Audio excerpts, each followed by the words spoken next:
আমাদের পুরনো বন্ধুদের স্মৃতি মনের গভীরে একটা শক্তপোক্ত বাসা বানিয়ে বসে থাকে। কখন হঠাৎ মনে পড়লে নাড়া দিয়ে যায়, টেনে নিয়ে যায় অতীতের দিনগুলিতে। এমনই এক বন্ধুত্বের স্মৃতিচারণা করেছেন লেখক তারাদাস বন্দ্যোপাধ্যায়। নমস্কার, আমি সুমিত। কলকাতা প্রাইমে আপনাকে স্বাগত। আজকের গল্প বিভাস ডাকছে, শুনতে থাকুন। বেশ শীত পড়েছে। নির্জন প্ল্যাটফর্মে কনকনে হাওয়া বইছে হাড় কাঁপিয়ে।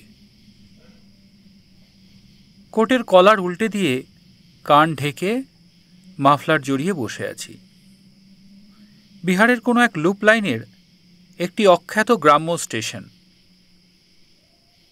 যাত্রীদের জন্য একটা ওয়েটিং রুমও নেই, যেখানে ঢুকে এই ঠান্ডা বাতাস থেকে রেহাই পাওয়া যায়। আমাদের ট্রেনের এখনও প্রায় 1 ঘন্টা দেরি। এর মধ্যে উল্টো দিকে একখানা প্যাসেঞ্জার ট্রেন যাবে। সেই ট্রেন আসবার প্রথম ঘন্টা পড়ে গিয়েছে। সমস্ত প্ল্যাটফর্মে সব মিলিয়ে বোধহয় 10 যাত্রী। এ স্টেশনে বিদ্যুৎ নেই। এখানে ওখানে গোটাকতক তেলের বাতি টিমটিম করছে। একটা সাদা কালো কুকুর দেওয়ালের কোণে কুণ্ডলি পাকিয়ে ঘুমোবার চেষ্টা করছে, আর মাঝে মাঝে কেঁপে কেঁপে উঠছে। একজন সবুজ আর কালো চেকওয়ালা কোট পরা লোক আমার দিকে পিছন ফিরে টিকিট ঘরে টিকিট কিনছে। লোকটার দিকে তাকিয়ে আছি। এমন সময় আমার সঙ্গী বললেন, ব্যানার্জি, আপনার কাছে সিগারেট হবে? পকেট থেকে সিগারেটের প্যাকেট বের করে তাকে দিয়ে আমিও একটা ধরালাম। সঙ্গী আরাম করে একটা টান দিয়ে বললেন, কি শীত দেখেছেন? কোথায় বাড়িতে চাদর মুড়ি দিয়ে বসে এখন গরম খিচুড়ি আর পাঁপড় ভাজা খাবো, আর কোথায় এই দেহাতের খোলা হাওয়ায় বসে কাঁপছি। সালা চাকরির দায়ে কি না করতে হয়। আমি এ কথার কোনো উত্তর দিলাম না, কারণ আমি তখন ভ্রু কুঁচকে সবুজ কোট পরা লোকটার দিকে তাকিয়ে দেখছি। এমন একটা কোট আমি যেন এর আগেও কোথাও দেখেছি।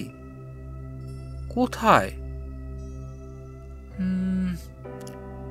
ঠিক মনে আসছে না, অথচ জিনিসটা আমার খুব পরিচিত।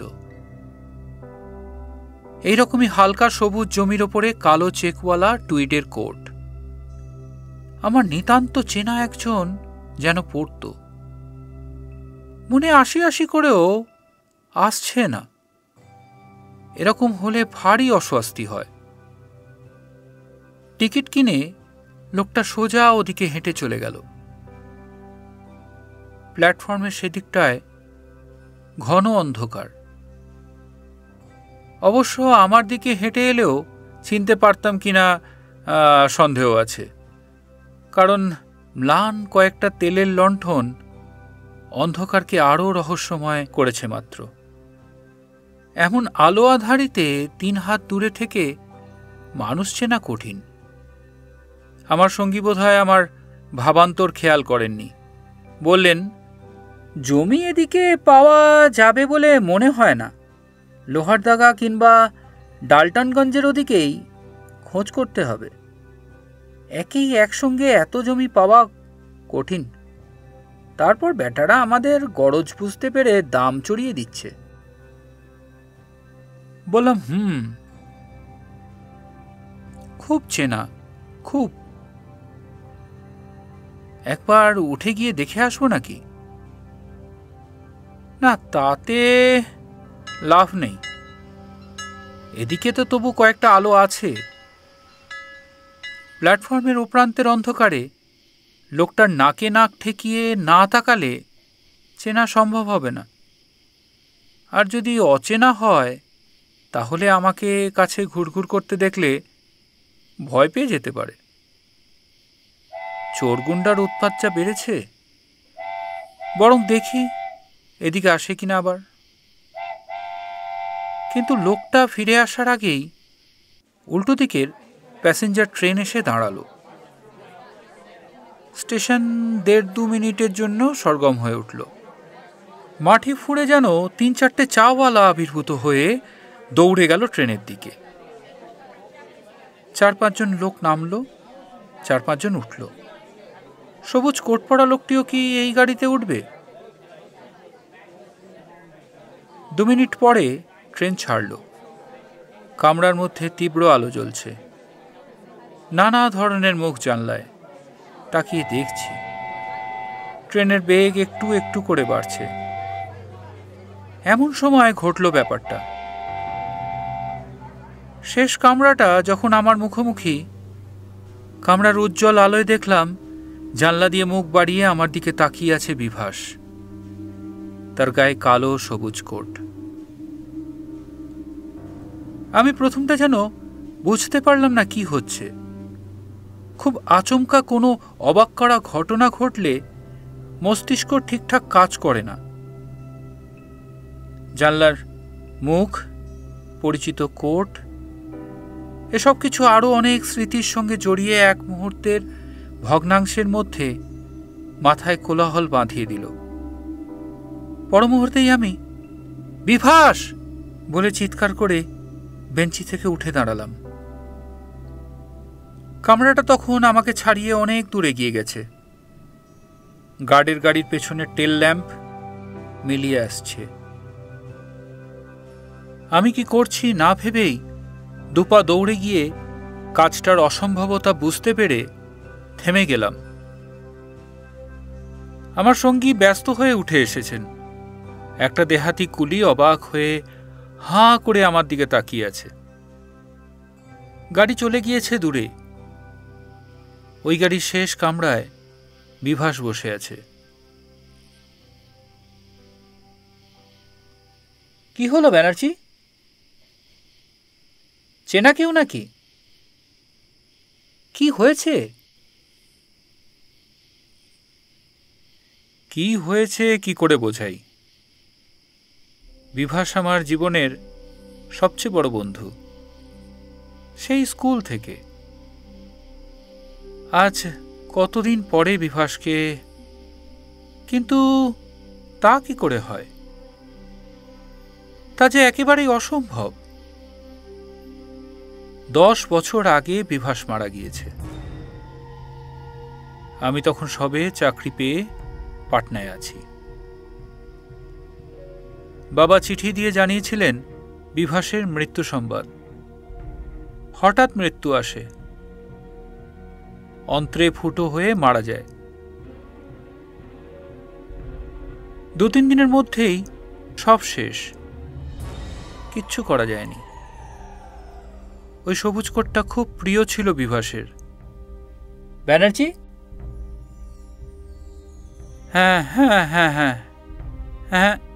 কি হলো? কাকে দেখলেন? আমতা আমতা করে কি যেন বলে গেলাম। কাকে যেন দেখলাম তা তো আমি নিজেই বুঝতে পারছি না। বললাম, আপনি একটু বসুন, আমি এক্ষুনি আসছি। স্টেশনের অফিস ঘরে ঢুকলাম। স্টেশন মাস্টার বিহারী, গোল মাথা, ঝাঁটার মতো গোঁফ, গায়ে গলাবন্ধ কোট। আমাকে ঢুকতে দেখে বললেন, কি চাই? এইমাত্র যে ট্রেনটা গেল সেটা কত দূর যাবে? ও 137 ডাউন। ওটা সামনের জংশন অবধি গিয়ে দাঁড়িয়ে যাবে, আর যাবে না। এটা আগের জংশন থেকে পরের জংশন অবধি একটা শাটেল ট্রেন আর কি। আচ্ছা, গাড়ি আসার আগে শেষ যে ভদ্রলোক টিকিট নিলেন, গায়ে কালো আর সবুজ কোট, উনি কোন স্টেশনের টিকিট কিনলেন বলতে পারবেন? স্টেশন মাস্টারের ঝাঁটার মতন গোঁফ দুবার কাঁপল।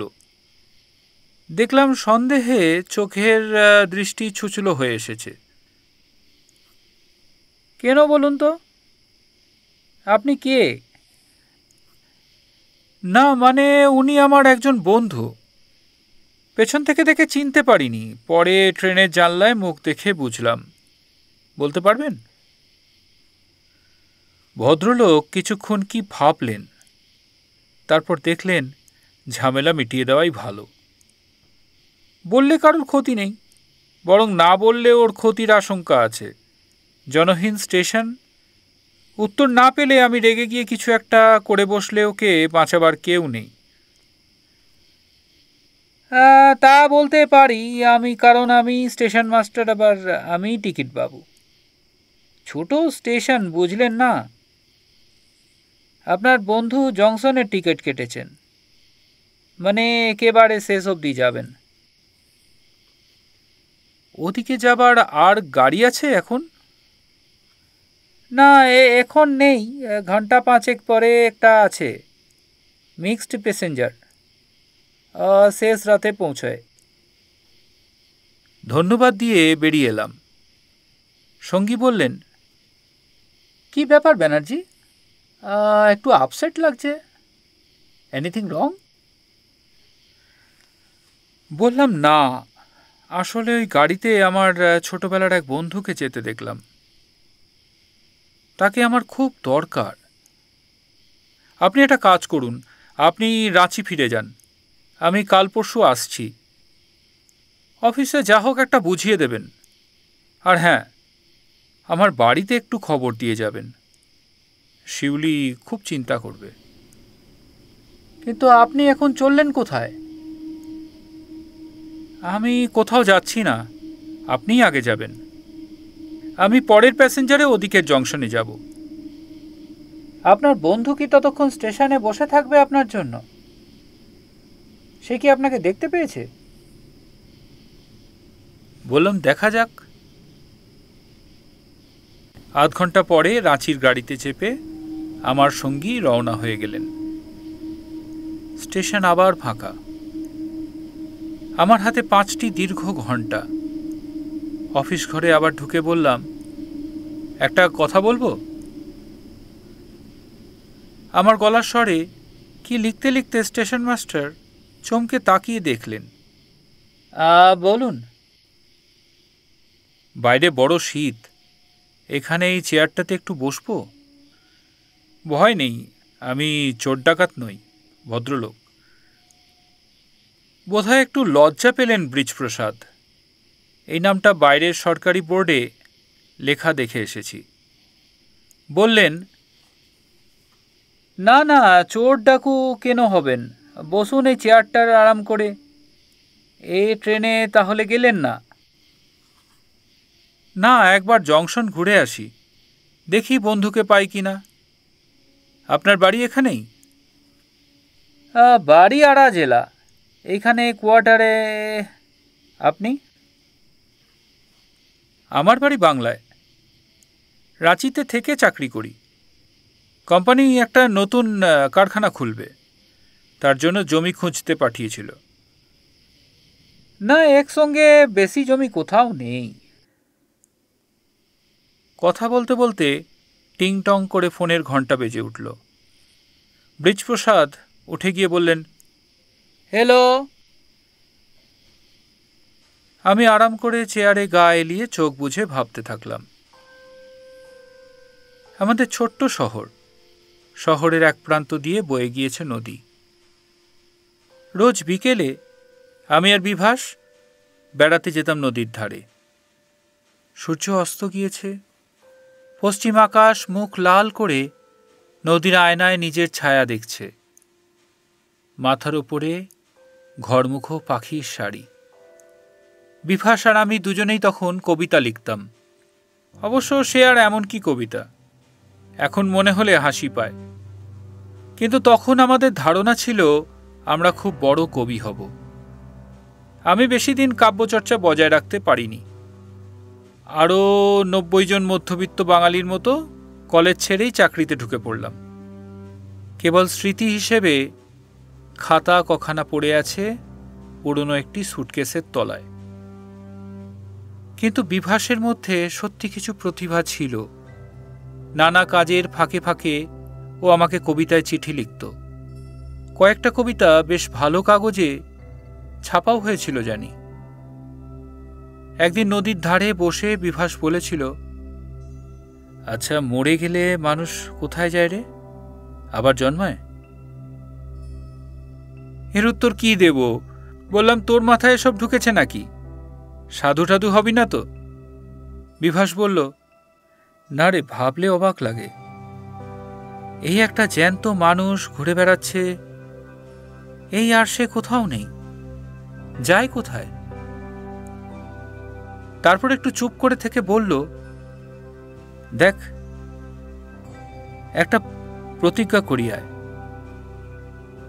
আমাদের মধ্যে যে আগে মরবে সে অপরজনকে এসে দেখা দেবে। করবি প্রতিজ্ঞা? হেসে বললাম, তখন দেখা করা না করা কি তোর আমার হাতে থাকবে? যদি সে ক্ষমতা মৃত্যুর পরে থাকে, তাহলে দেখা দিবি, প্রতিজ্ঞা কর। মৃত্যুর এতদিন পরে কি বিভাসের মনে পড়ল? তাই কি শীতের রাতে চকিতে দেখা দিয়ে ডেকে গেল আমাকে? বিভাস নিজের অবস্থা বিশেষ ভালো করতে পারেনি। একটা স্কুলে পড়াতো, আর বাড়িতেও গ্রুপ করে ছাত্রদের কোচ করত। 3-4টি বোন ছিল, ধার দেনা করে তাদের বিয়ে দিয়েছিল। আমরা ওকে বিয়ে করতে বললে হেসে বলতো, দাঁড়া ভাই, আগে হাঁপ ঝিরিয়ে নি, অনেক দেনা এখন ঝুলে আছে মাথার উপরে। বিয়ে করেনি, ভালোই করেছে। ওর সঙ্গে সঙ্গে ওর বউ বাচ্চা কাচ্চাও মরত তাহলে। কত স্মৃতি যে মনে আসে। আমাদের 3-4টে প্রিয় জায়গা ছিল বিকালে বেড়ানোর। এক জায়গায় একজনকে না পেলে অন্য জায়গায় খুঁজতে যেতাম। এখনো চোখে ভাসছে সরকার বাগানের ভেতর জমিদারদের পোড়ো বাড়িটা। বড় বড় থাম দেওয়াল ভেঙে স্তূপ হয়ে আছে, তার মধ্যে গজিয়ে উঠেছে জঙ্গল। এই ধ্বংসস্তূপের ভেতরে বসে আমরা সিগারেট খেতাম। তখন সবে সিগারেট ধরেছি আর কবিতা লিখতাম। একজন এসে অপরজন ভেতরে আছে কিনা বুঝতে না পেরে যাতে ফিরে না যায়, সেজন্য বিভাস মাথা খাটিয়ে একটা বুদ্ধি বার করেছিল। সচরাচর বিভাসই আগে এসে যেত। ও ঢোকার পথে কোথাও ভাঙা থামে কি দেওয়ালে খড়ি দিয়ে যেদিকে গিয়েছে সেদিকে লক্ষ্য করে একটা তীর চিহ্ন এঁকে দিত। সেটা দেখলেই আমি বুঝতাম বিভাস ভেতরে আছে। আচ্ছা, আমি কাকে দেখলাম ট্রেনের জানলায়? এক মুহূর্তের জন্য এক চমক দেখা। আমার ভুলও তো হয়ে থাকতে পারে। হয়ে থাকতে পারে কেন? নিশ্চয়ই হয়েছে। মৃত মানুষ কি আর ফিরে আসে? শুধু একবার চকিত দেখার উপর নির্ভর করে কাজকর্ম ফেলে রেখে এভাবে আলোর পেছনে দৌড়ে যাওয়া বোধহয় একটু বাড়াবাড়ি হয়ে যাচ্ছে। কোথাও নিশ্চয় একটা ভুল হয়েছে। বিভাসকে কিভাবে দেখা সম্ভব? বিভাস আর বেঁচে নেই। ভুল হয়েছে বটেই। তারপর চোখের সামনে দিয়ে অনেক ছবি চলে গেল। অনেক সূর্যোদয়, অনেক সূর্যাস্ত, অনেক বৃষ্টি ভেজা দিনে সবুজ ঘাস মারিয়ে হেঁটে যেতে যেতে বিভাসের উদাত্ত গলায় কবিতা শোনা। সত্যি, মানুষ মরে গেলে কোথায় যায়? প্রাণ শক্তি, মানব চেতনা তো একটা বড় শক্তি। শক্তির ক্ষয় নেই, ধ্বংস নেই। বিভাসের চেতনা তাহলে পঞ্চভূতে বিলীন হয়ে যায়নি? হ্যাঁ, এই তো বিভাস এসে দাঁড়িয়েছে সামনে, গায়ে কালো সবুজ কোট, হাসছে, বলছে, কিরে, ডাকলাম তোকে আর তুই এলি না? আয় আয়। বাবুজি, এ বাবুজি। চমকে জেগে উঠলাম। ব্রিজপ্রসাদ আমাকে ধাক্কা দিচ্ছে। উঠিয়ে, গাড়ি আ রহি হ্যায়। खबर हो गया? চেয়ারে বসে কখন ঘুমিয়ে পড়েছি কে জানে। লজ্জিত হয়ে চোখ কচলে বললাম, কিন্তু আমার টিকিটটা যে বদলে দিতে হবে। হ্যাঁ দিন, বদলে দিচ্ছি। জংশনের তো? হ্যাঁ। টিকিট পকেটে পুরে প্ল্যাটফর্মে এসে দাঁড়ালাম। ভয়ানক শীত। লাইনের ওপারে দিগন্তস্পর্শী প্রান্তর। মেঘহীন নির্মল আকাশে ঝকঝক করছে নক্ষত্রের দল। শহরে এত তারা দেখা যায় না। শীত কাটাবার জন্য একটা সিগারেট বার করে ধরাতে ধরাতে শুনলাম অন্ধকার ফুটো করে তীক্ষ্ণ হুইসেলের আওয়াজ। ট্রেন আসছে।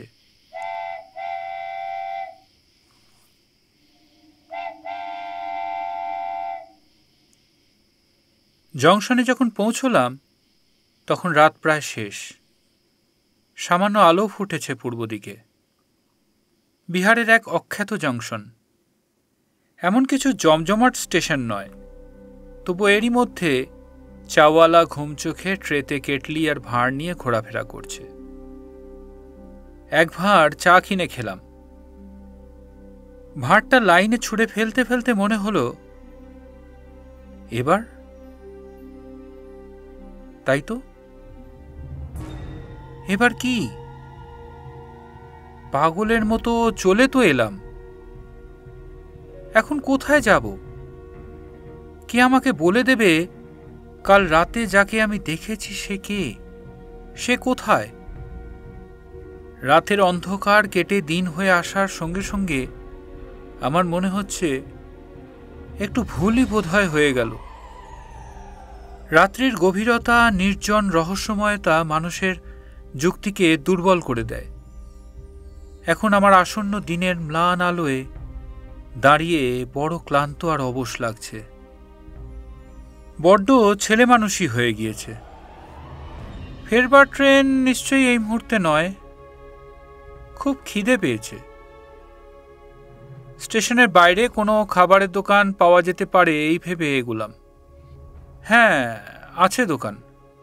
দোকানি সবে ঘুম থেকে উঠে দোকানের সামনে গামছা পরে উবু হয়ে বসে দাঁতন করছে। পাশে একটা বেঞ্চি। তাতে বসে বললাম, খাবার হবে কিছু? লোকটা ব্যস্ত হয়ে বলল, জি হ্যাঁ হবে। লাড্ডু, কটকটি, গুজিয়া, যা চাইবেন। बनारसिया, बाबू को का चाहिए देख। কাঁচা শালপাতার ঠোঙায় বাসি খাবার খেতে খেতে হঠাৎ সামনে তাকিয়ে আমার পিঠ বেয়ে একটা ঠান্ডা শিহরণ নেমে গেল। আমি ভুল করিনি তাহলে। বিভাসও ভোলেনি এতদিন পরে। আমার সামনে রাস্তার ওপারে একটা বাঁধানো কালভার্ট। সেই কালভার্টের গায়ে খড়ি দিয়ে একটা তীরচিহ্ন আঁকা। বিভাস ওই দিকে গিয়েছে। আমি যাতে পথ চিনে যেতে পারি তার জন্য রেখে গিয়েছে পথের নির্দেশ। এখন আর রাত নয়, প্রসন্ন সকাল একটি আলোর ফুলের মতো ফুটে উঠেছে। এখন আমার মস্তিষ্কে কোনো কুয়াশা নেই। ওই তো পরিষ্কার দেখতে পাচ্ছি কালো সিমেন্টের ওপর সাদা খড়ি দিয়ে আঁকা তীরচিহ্ন। বিভাস আমাকে ডাকছে। যাচ্ছি বিভাস, যাচ্ছি। ডাক শুনেছি আমি, তুই একটু অপেক্ষা কর। তীর যেদিকে নির্দেশ করছে সেদিকে শুধুই ধুধু মাঠ, আর অনেক দূরে আকাশের গায়ে আঁকা নীল পাহাড় শ্রেণী। খাবারের পয়সা দিয়ে দোকানিকে জিজ্ঞাসা করলাম, এই রাস্তা কত দূর গিয়েছে? দোকানি আমার দিকে তাকিয়ে বলল, কেন, কোথায় যাবেন? কোথায় যাবেন আপনি? কোথাও না, এমনি বেড়াতে এসেছি এদিকে। এ রাস্তায় কিছু দেখবার নেই?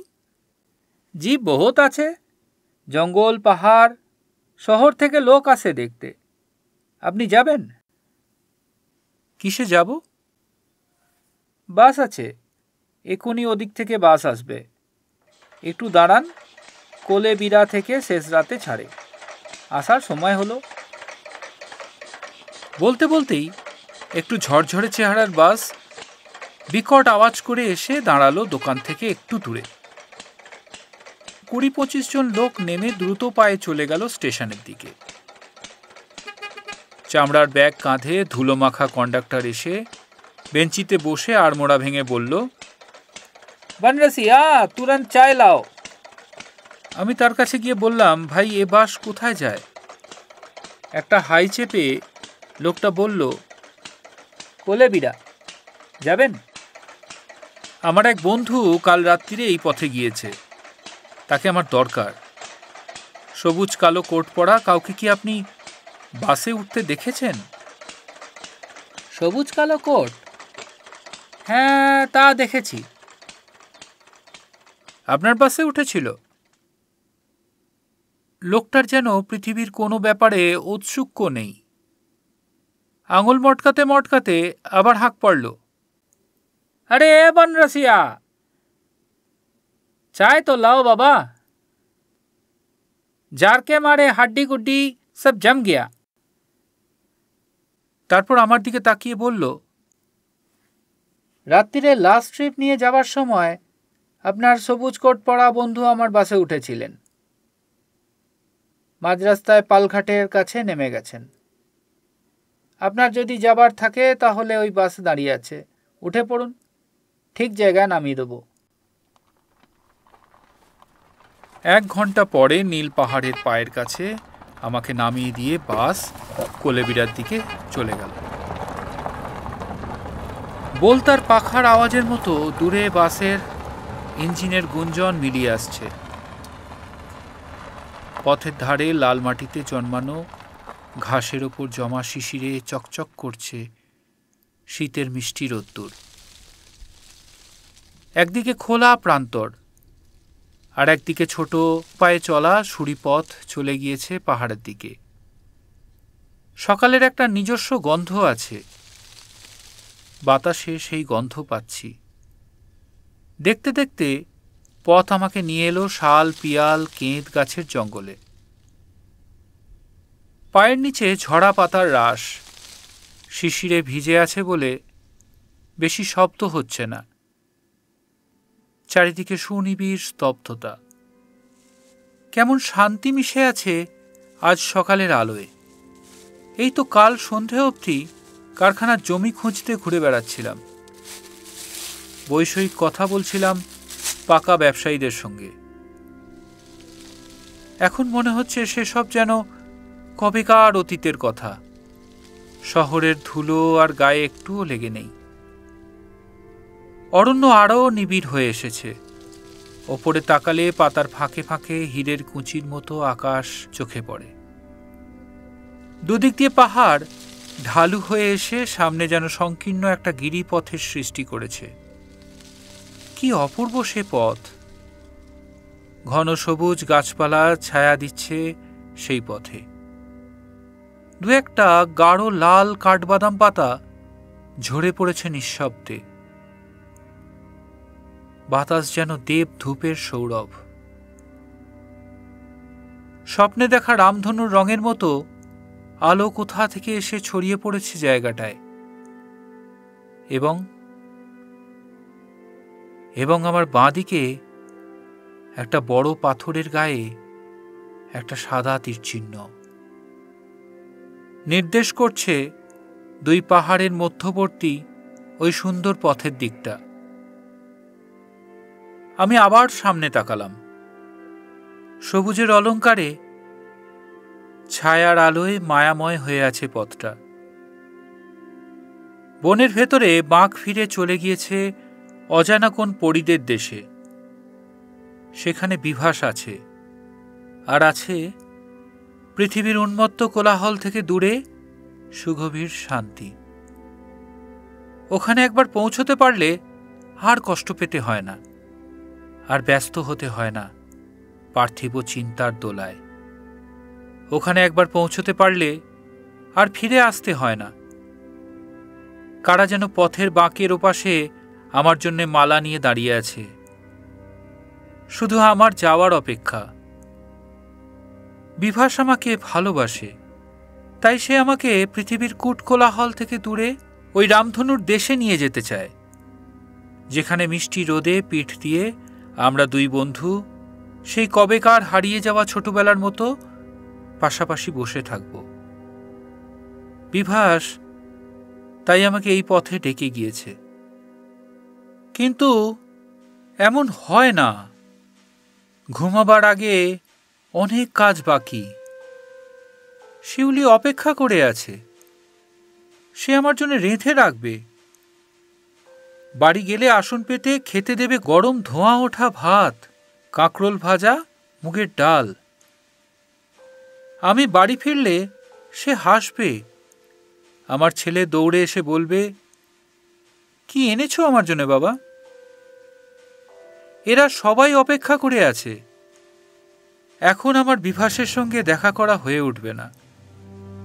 আরো কত সুন্দর শিশির ভেজা সূর্যোদয়, বর্ষণমুখর সিক্ত দিন তাদের সৌন্দর্য নিয়ে অপেক্ষায় আছে। এমন হয় না। কি সুন্দর দেখাচ্ছে পথটা, গেলেই হয়। এই তো এক পা। মন শক্ত করে সেদিকে হাত নেড়ে বললাম, আজ না রে বিভাস, আজ পারলাম না। খোকা কাঁদবে, খোকার মা কাঁদবে, অনেক কাজ বাকি, সব সেরে আমি আসব। তুই অপেক্ষা করে থাক, কথা দিচ্ছি আসব। পেছন ফিরে এগিয়ে চললাম অরণ্যের বাইরে। সেখানে কোলাবিরা থেকে ফিরতি বাস কিছুক্ষণের মধ্যেই এসে দাঁড়াবে। গল্প তো শেষ হলো। পরিবারের মায়া কাটিয়ে উঠে লেখকের আর বিভাসের কাছে যাওয়া হলো না। একটা কঠিন বাস্তব লেখক আর বিভাসের মাঝে অন্তরায় তৈরি করে দিল। মায়াময় পরিবেশে পৌঁছেও ব্যানার্জি বিভাসের ডাকে সাড়া দিতে পারল না। ঠিক সময়ে তার সম্বিত ফিরে এসেছিল। আমিও অনেক কাছের বন্ধুকে হারিয়েছি। তারাও কখনো কখনো আমাকে ডাকে। জীবনের গল্প বলা শেষ হয়ে গেলে আমিও সেই দিন হয়তো সাড়া দেব তাদের ডাকে।